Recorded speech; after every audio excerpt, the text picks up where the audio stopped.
Hello hi నమస్తే welcome to హ్యాపీకాయిన్. నేను మీ రాజీ. ఈరోజు మనతో చాలా నాలెడ్జ్ షేర్ చేసుకోవడానికి మనతో ఉన్నారు Shahzada from Motilal Oswal. Thank you so much sir for coming.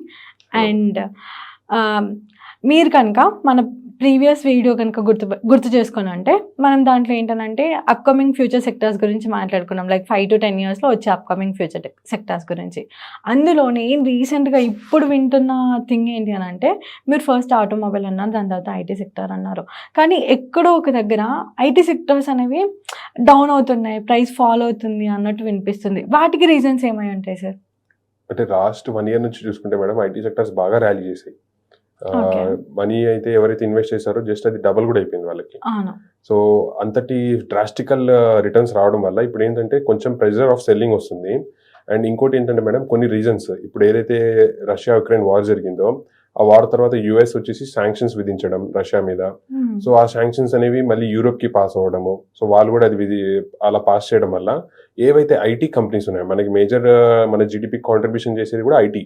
So ఈ ఐటీ కంపెనీస్ మనకి మేజర్ కాంట్రాక్ట్స్ అండ్ ఏవైతే ఉంటాయో ప్రాజెక్ట్స్ అన్ని వచ్చేసేవి from US and Europe countries major గా ఉండేది. సో అక్కడ ఏమవుతుందంటే ఇప్పుడు లాస్ట్ 3 quarters నుంచి యుఎస్ జీడిపి ఏదైతే ఉందో కొంచెం నెగిటివ్ లోకి వెళ్ళింది. సో ఫండమెంటల్లీ అది చూసుకుంటే ఒక రిసెషన్ సైన్, బట్ టెక్నికల్లీ అవ్వలేదు ఇంకా. సో డిక్లేర్ అవ్వలేదు టెక్నికల్లీ.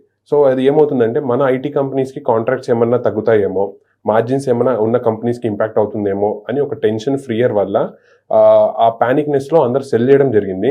సో ఆ ఇండస్ట్రీ అనేది కొంచెం డౌన్వర్డ్స్ అవ్వడం జరిగింది. బట్ ఇట్స్ వెరీ ఆపర్చునిస్టిక్ లా మనం ఆలోచిస్తే it's very good thing to buy the IT industry when ever it's లో ప్రైజెస్. సో ఇక్కడ ఏంటంటే మేడం మీకు నెక్స్ట్ 5 years లో కానివ్వండి, నెక్స్ట్ 100 years లో కానివ్వండి, ఈ కంపెనీస్ అనేవి ఇంకా టర్న్ అరౌండ్ అయ్యి టెక్నాలజీని అడాప్ట్ చేసుకొని ఇంకా గ్రో అవుతాయి తప్ప అలా ఫండమెంటలీ ఫెయిల్ అయ్యే కంపెనీస్ ఉండవు. మోస్ట్లీ ఇప్పుడు మీరు ఇన్ఫోసిస్ తీసుకున్నా, టీసీఎస్ తీసుకున్నా, ఎల్టీటీఎస్ తీసుకున్నా, మైంట్రీ తీసుకున్నా, ఓకే, అండ్ టెక్ మహీంద్రా తీసుకున్నా, these are very strong companies. But ఏంటంటే జస్ట్ ఒక సెక్టార్లో ఇవన్నీ కామన్ మేడం. ఒక సెక్టార్లో ఇది ఒక చేంజ్ వస్తున్నప్పుడు కానివ్వండి, ఏదైనా ఇలాంటి పానిక్నెస్ సిచ్యువేషన్స్ వచ్చినప్పుడు ఈ సెక్టార్స్లో మంచి కంపెనీస్ అయినా సరే, చిన్న కంపెనీస్ అయినా సరే ఇవి ఫేస్ చేయాల్సి వస్తుంది. బట్ మంచి కంపెనీస్ మనం పిక్ చేసుకొని హోల్డ్ చేసుకున్నాం అనుకోండి, కమింగ్ నెక్స్ట్ 2 yearsలో అవి మనకి ఇంకా బెటర్ రిటర్న్స్ ఇవ్వగలవు. ఓకే సార్, మనలో అనమాట ఈ రష్యాది ఇది World War III ఉంటుందంటారు సార్? అలా ఏముండదు మేడం. అంత జనాల world is observing everything. So every కంట్రీకి ఒక చిన్న పవర్ అనేది ఉంది.